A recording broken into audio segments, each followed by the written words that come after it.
Hey everyone, and welcome back to You Ain't Imagining This, the Sanctuary podcast where we believe Black people and we name what the world tries to deny. I'm your host and teller, Amma Robin, and today we're not just discussing banned books. We're going deeper to find the bigger truth. Hey, banning Black books is low down. I think we all would agree to that. But even lower than banning books is erasing them. And that's where we are going today, to the erasure of Black books. Because this isn't just about books being pulled off shelves. It's about the shelves that they were never on. It's about the ways our stories are edited out, sidelined, or never even considered in the first place. So, if you've ever looked around and asked, where are our stories? You are not alone. And no, you are not imagining this. If this is your first time here, I'll bid you a welcome again. You Ain't Imagining This is a sanctuary where we confront the chaos of living Black in predominantly white spaces. And more importantly, it's also where you can be fully, beautifully, powerfully, and unapologetically you. I have only two gentle requests of you. First, come as you are. Bring whatever is burdening you or whatever's uplifting you. You're perfect just as you are, and you're always welcome. And two, take what you need. That's what this space is here for, to serve and empower you. Take whatever serves you, and leave whatever isn't speaking to you today. It will always be here for you. And I'm going to throw this in too. If you find this sanctuary space does serve and empower you, please share it and spread it. This information can help others, and we want to reach out to and help as many people as we can. Asante Sana for joining us today. And by the way, I am a storyteller, so I usually start with a story. And today we're going to have 3 micro stories. And then, because this is a Believe Black People episode, we're going to dive deep and bold into today's topic. Okay, let's get started with those 3 short, fictional, but based in fact stories. Different people, different settings, but really, they're the same story, told 3 ways. Let's get to it.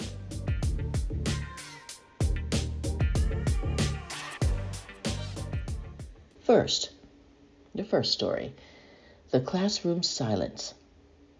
Jamal is 15, smart, curious, and full of opinions, until English class.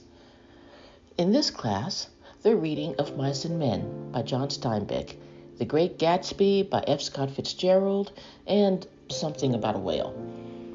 In almost every book, a white boy with a problem. And then there was Pride and Prejudice. The teacher was proud to announce the book by Jane Austen, but it felt like another, in quote, white folks' business book. One day, Jamal raises his hand. Are we ever going to read a book with somebody Black or brown in it? The teacher freezes and looks away. Maybe next semester. Try to see these books as focusing on the human experience, she says, doing air quotations. Jamal sighs. But next semester, Jamal still ain't in the story. And not in the one after that either.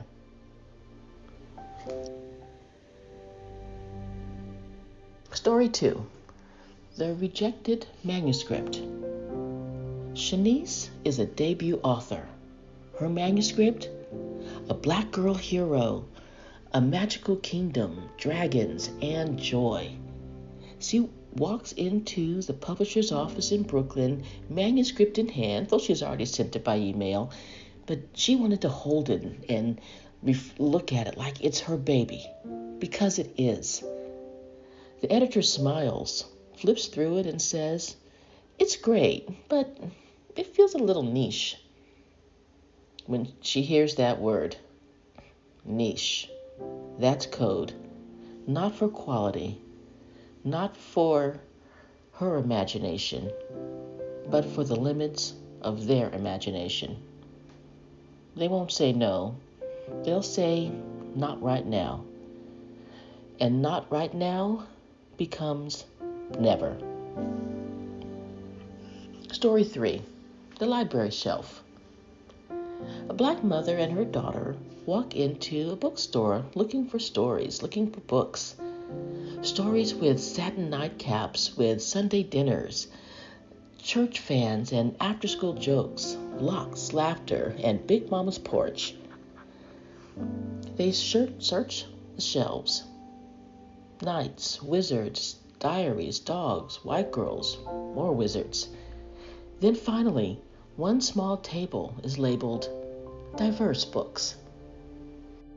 The mother leans down to her daughter and whispers, "Why are we always a category? Why aren't we in the catalog?" The end. And that's the end of those 3 stories. So, what are these 3 stories about? What do they have in common? No books were banned. No books were burned. But black stories and black books had been erased. Not because they were taken off the shelf or taken out of their curriculum, but because they were never put there to begin with. They were niched out of publication. They were categorized as diverse and put into a corner away from mainstream books. And that's what we're talking about today. This is Black literary erasure, the erasure of black stories. And no, you ain't imagining this. The most dangerous kind of censorship is silence, omission, the stories that never even get considered. Audre Lorde reminded us that your silence will not protect you. And it hasn't. And when we're silent about their silence, it's even worse. In fact, it really has hurt us. And one of the worst places that the silence and erasure have hurt us, in our schools. So let's start what's happening in the school setting. Did you know white authors are represented in school curricula nearly 7 times more than black authors? This is according to a report from the Education Trust. And did you know that of 300 books in the study, 77% featured at least one white author or illustrator? And is that because there just aren't enough or aren't any black books or black authors or illustrators? Definitely not. That is definitely not true. Though there is more to the story, and we'll get to that. The real problem, is that white supremacy and anti-black racism are present in the classrooms, in the school boards, in the American mindset. So of course, they're going to be present in the school curricula. Black books, black authors, and black stories are silenced and erased out of the educational setting. Most American classrooms still use what I would call, and others would call, a colonized syllabus. Every year, just think about it, Shakespeare, Steinbeck, Salinger, who wrote Catcher in the Rye, if you didn't know that book, maybe Gatsby, if they're feeling a little cheeky, or Orwell, if they're feeling kind of edgy. And if they're really feeling that they want a scandal, then there might be Jane Austen's Pride and Prejudice or Emily Bronte's Wuthering Heights. But where's Toni Morrison? Where's James Baldwin? Where's Jasmine Ward? Where's Alice Walker? This is what can be called a colonized curriculum, one that teaches students who matter and who doesn't. A colonized curriculum, I'll go a little more deeply into that, just not too deeply, but I want to just make sure we're on the same page. It centers white authors, white histories, and white worldviews as the default, and it pushes everyone else to the margins. It teaches students that white stories are universal and that black stories are niche. They're extra, they're optional, they're segmented, and they're only relevant during Black History Month. And it doesn't just shape what's taught, it shapes who gets to matter. Let's just be honest about that. When Black students never see themselves in the books they read, the message is clear. Your life is not literature, and your story doesn't matter. Perhaps you don't matter. And what happens then? Students disconnect from learning. Black students internalize inferiority. And worst of all, although they're all bad, they go silent. And not because they lack a voice, but because the system was never made for them. It never made a space for their voice, or it punished their voice when it was heard. So what can we do? I always like to say that, okay, this is a problem, but we can do something about it. Parents and students, ask your school board which Black authors are on the syllabus. Just assume that they are, and that we better find them. If it happens only in February, that's not enough. I did this with my son's school. He was at an international school, and I was told that it was a very diverse curriculum that was included.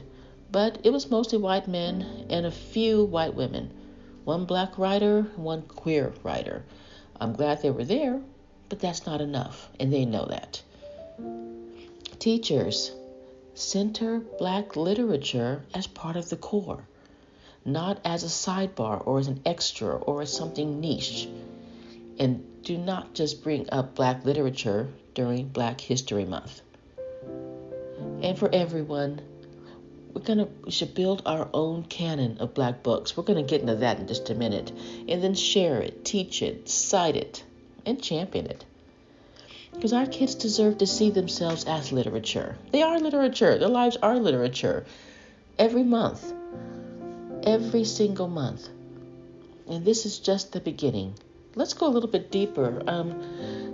Yes, that's right, because this is a Believe Black People episode. We do go deeper. And I just want to speak from my own experience. I can tell you from going to predominantly white schools for most of my life, the education is colonized in every subject. History, language, literature, art, science, all of it. But focusing on literature, because that's what we're doing today, I loved reading, but it was always focused on white authors. If I wanted to read Black authors, I had to find my own books. I did that, but it didn't come from the school. And they certainly were not in my school library. That was hopeless looking there. But I did find them. I went to Black bookstores. And of course I talked to my Black friends. And my parents also had a lot of Black books. They were focused more on history and other nonfiction, and that was fine. But searching for Black literature was nearly an impossible task for a young Black student. I think my teacher recommended To Kill a Mockingbird, and she probably thought that was very progressive. Of course, To Kill a Mockingbird was an excellent book, and I'm glad she recommended it, but she considered that to be a Black book, and she thought she was very progressive. But To Kill a Mockingbird isn't a Black book. It's not written by a Black author, and it's not about Black experiences. If you read the book, remember it was centered around the story of a white girl who tells the story, named Scout, and her father, Atticus Finch. The Black people were just the background, of the book. So, what did I do? I'm glad you asked that, and I will tell you more about my experience and how I managed being a parent of a black student in predominantly white schools and, going to the predominantly white schools myself. But I'm going to discuss that in another episode. I do want to know how you navigated the situation, though. But recognizing it is the first step, because when things aren't there, it's hard to see that there is a gap, that there's a hole, that there's something missing, because we think that's all there is. But recognizing the erasure and the silence is the first step. There are more steps, and we'll get to those. Okay, we're talking a lot about books that were in schools, and that's really important. Let's go to the next part of this, because there's a lot more to this story. Let's leap into publishing, because this ain't just about what we get to read. It's about who gets to write, who gets to be heard, who gets to become part of the body of literature that becomes our culture. Even when black authors write brilliant, layered, and unforgettable books, they still have to pitch them to mostly white gatekeepers. The gatekeepers who say things like, "We love it, but we don't know how to market that," or "It doesn't quite fit our list." Translation: it's too black for us, or it's not black enough, or it's not the version of black that we want to promote right now. Research has showed that black children's books are rejected not because they lack quality, plot, characters, voice, or imagination. Okay, that would be legitimate, but because publishers believe that they won't sell. Gotta remember, they did the same thing with dolls too. Remember when there were no black dolls around, or you just maybe saw one? Because they thought, oh, nobody's gonna buy black dolls. Everyone wants white dolls. Well, when black dolls, hit the shelves, they sold like crazy. I guess they say the same things about movies too. So those gatekeepers, they're the ones with the limited vision, or we can even call it what it is, the racist vision. But I digress. Let's be real that when they say things won't sell, or that we don't know how to market it, that is too niche, that is not strategy. That is bias. It's the same kind of market logic that says if the main character isn't white, if the setting isn't, quote, universal, if the story isn't centered on struggle or trauma, then there's no audience for it. And what they're really saying is, we don't believe people want to read about black children just being curious, being magical, being loved, or being children. And they want to see black children suffering or in poverty and struggling. And there's nothing wrong with that. Those stories are there too. But they want to decide which are the dominant stories, which are the dominant narratives. And the impact? We can only imagine. You only imagine this. And it is big. And it means then that stories like a black girl building robots in her garage, or a black boy bonding with his grandfather over gardening, or families celebrating Juneteenth with joy, not grief, they get left in the slush pile. Let's take an example here, a real example. Let's take Oga Mora, the award-winning author of Thank You, Omu. Her book almost did not get picked up because many publishers didn't know how to categorize it. She was rejected many times because they said she didn't fit into a category. And we know who creates those categories, for one thing. And so it's hard to fit into those kind of categories that aren't created by you or created for you. But once her book landed, it won multiple awards and became a classroom favorite because the issue was never demanded. It was the gatekeepers who couldn't imagine demanding something and they didn't understand it and didn't want to. Let's be clear. When black books get rejected on the assumption they won't sell, it's not just a lost sale. It's a lost chance for a child to see themselves, for anyone to see themselves. It's another empty shelf. It's another moment of invisibility passed off as being simply business.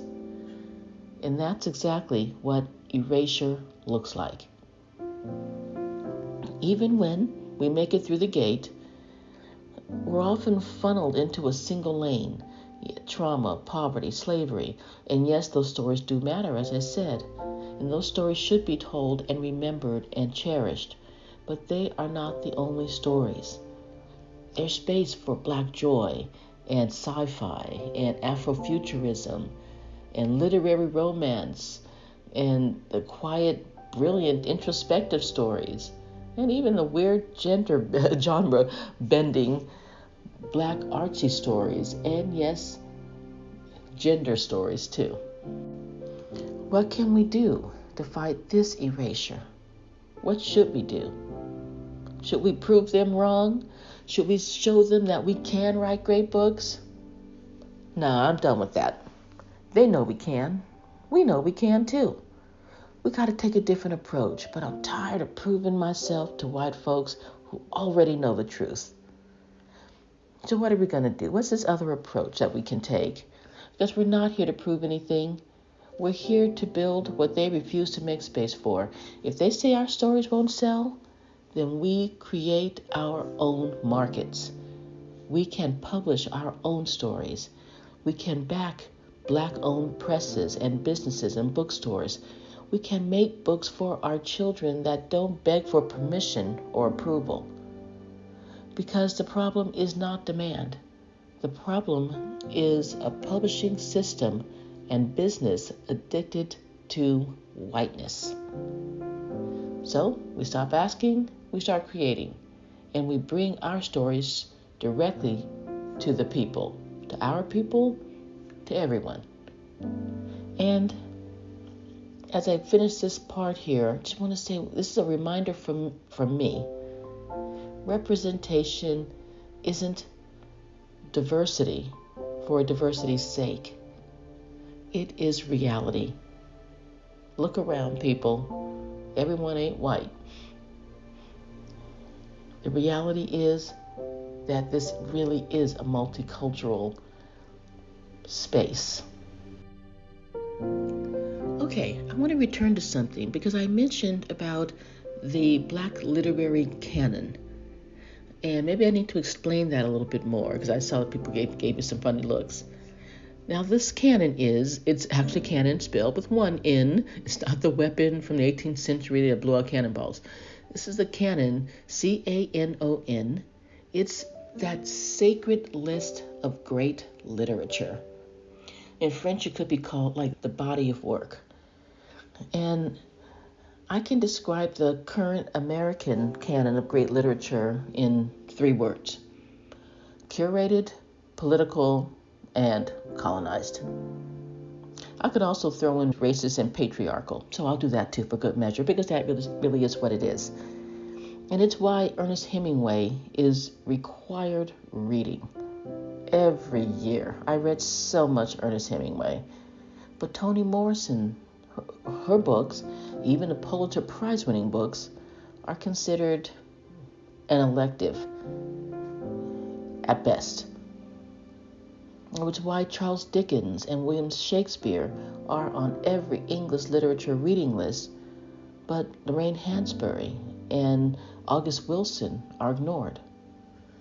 You haven't heard of Lorraine Hansberry, who wrote A Raisin in the Sun, or August Wilson wrote Fences? Well, that's not your fault, because they were black writers in predominantly white spaces of American literature. So they did not get the focus, the respect that they deserved. Henry Louis Gates said it best: black literature is not anthropology. It's literature. and it belongs in the center of our reading lives. So we need to redefine and rethink this canon. I think, let's teach Beloved by Toni Morrison. Go Tell It on the Mountain by James Baldwin. Kindred by Octavia Butler.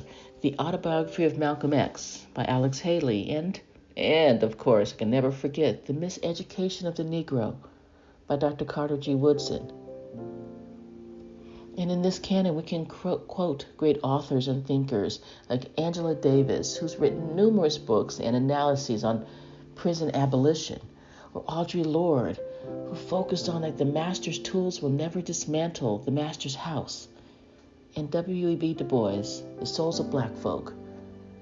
These are authors who are not part of the great American canon of literature, but they should be. They have been erased, so it's time to erase this erasure. And guess what? We're not waiting to be added to the table, to this canon. We're making up our own. The other authors I mentioned, like Hemingway and Shakespeare, all excellent authors, but they're not the only ones, and they shouldn't be treated that way. And so it's time to rethink and redefine the great American literary canon. By the way, my canon of Black Books can be found in the show notes and on Instagram and Substack. And I'm challenging you to develop your own canon of Black Books. And please, I would love for you to share them with me on Instagram or Substack. You know how to contact me at Ama Robin Tells. I respond to all the messages, and I might even ask you to come on the show and discuss how you developed your own canon of Black Books. I hope that you'll join me. Remember, Ama Robin Tells on Instagram and Substack. And don't hold back. Send me your list of 5 books. If you can't limit it to 5, just send the whole list. But the canon of Black Books is so, so, so important. And this canon is being part of the great American canon of literature is important. So let's keep going on with this, because there is more. Because erasure, as I said, doesn't always look like banning a book or excluding it from a syllabus. Sometimes a character makes it into the story, but their culture doesn't. What does she mean? This is what I call cultural detachment.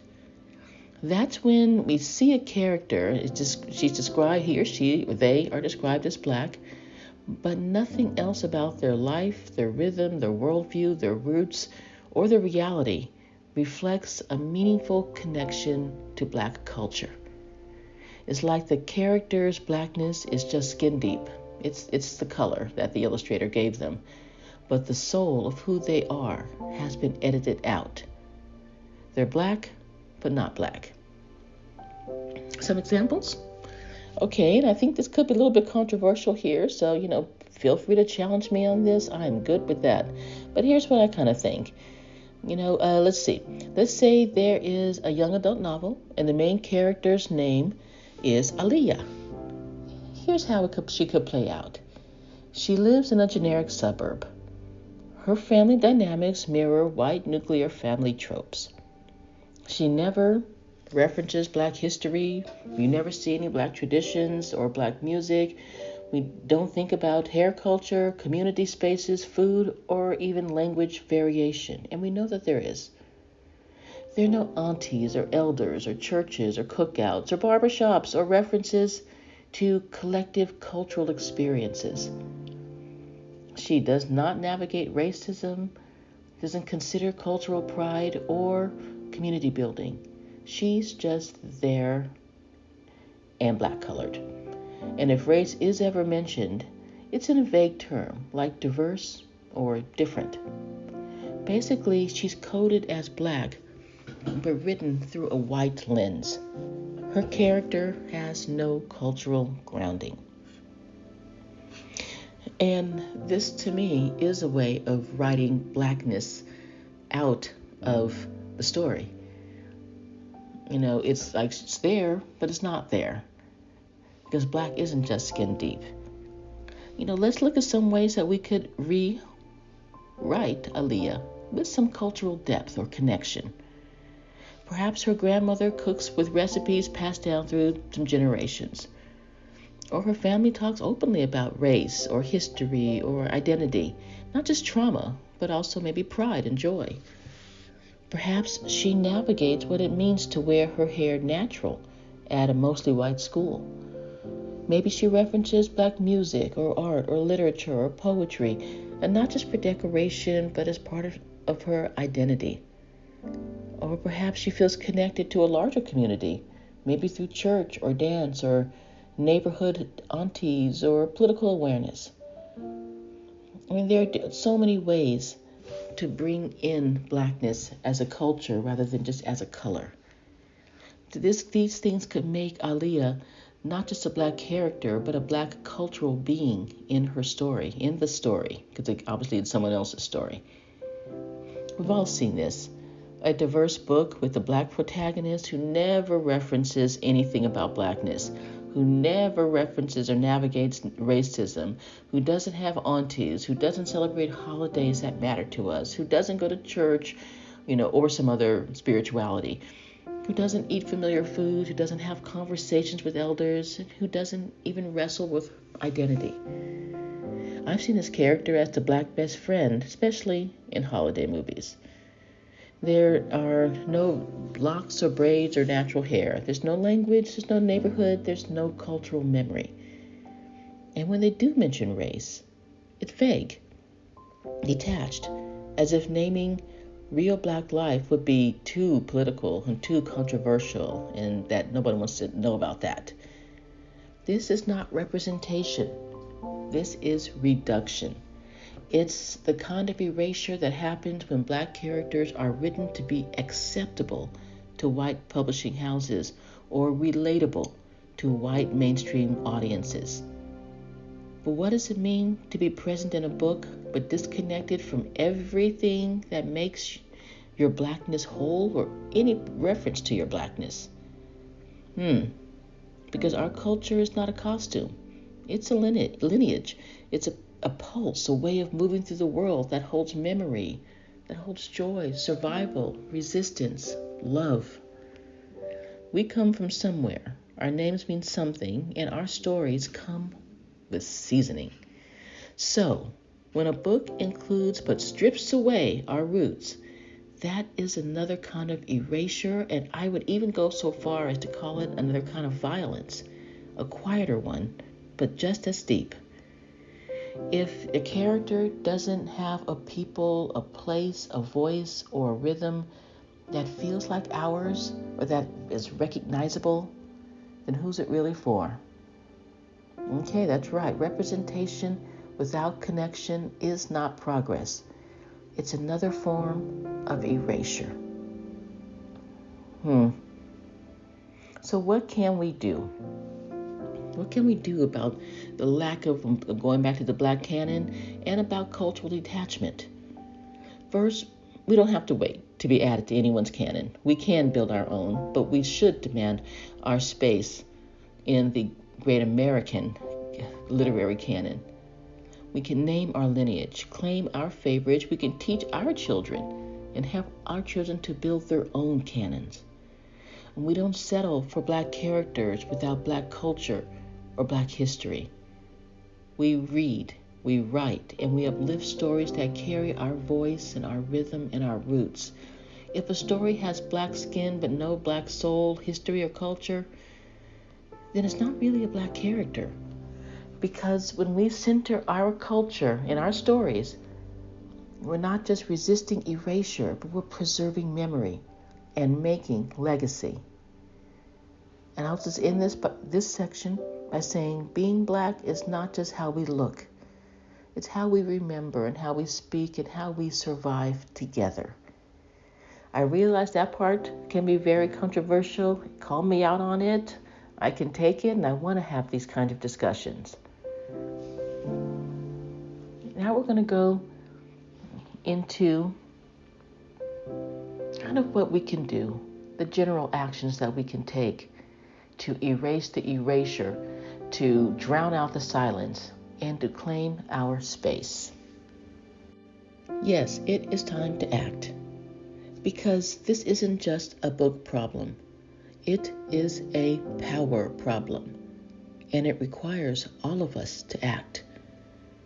In schools, we can demand Black authors are on the list, push for year-round inclusion, and start or join a parent-student book club, focusing on books that center us. Libraries and bookstores ask for Black authors by name. Don't shop just the diverse shelf. In fact, you should question that. Why is this shelf called diverse? Donate and recommend Black books. And, of course, always support Black bookstores. As readers and writers, we can buy and gift Black books. We can write in every genre, from Afrofuturism to romance to sci-fi. No limits. We can encourage reading and writing. Yes, of Black books. We can write reviews. Visibility matters. We can share our favorite passages online, and we can build our own personal canon. As I said, I have my own one, and it's called We Gonna Be All Right. As I said, and I'll post it later. I really want to see yours too. Support Black publishing houses and Black bookstores. Start a publishing collective. Yeah, we got to be our own gatekeepers. Host public readings of banned or erased books. Discuss Black literary erasure. Yes, discuss it, because when we're silent about it, it hurts us. No more silence on that. And as Black folks, we can become the gatekeepers of Black literature. We should be deciding our narrative, what narratives get spoken for us. We shouldn't have to turn to them anymore. Well, those are a few things I think we can do. I'd love to hear your ideas about other things that we can do.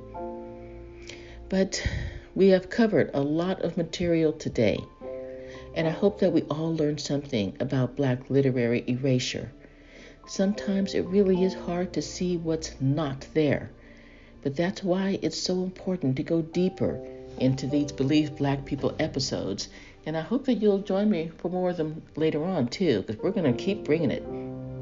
But let's go back to our opening stories, to Jamal and Shanice and a Black mother in a bookstore. Let's go back to the beginning. Let's imagine what would have happened if Black stories were not erased, if whiteness wasn't the only voice on the page, and if Black books weren't hidden, denied, or delayed. Jamal, that sharp 15-year-old who was in English class, wouldn't have had to ask if he existed in literature. He would have walked into 10th grade and seen himself in the syllabus, not just in February, but every semester. Reading Monster by Walter D. Myers, Long Way Down by Jason Reynolds, Dear Martin by Nick Stone. And he'd still have questions, but this time he would know his voice belongs in the conversation. His life is literature. He would see himself there. And Shanice, walking into that publishing meeting with her manuscript full of dragons and black girl magic, she would have been met with perhaps a yes. Or at least they would have been open to, tell us more about your story, a real story. And maybe she would have gotten to a signature, but at least they would have been open to hearing other stories that they may not be familiar with, but that are real stories.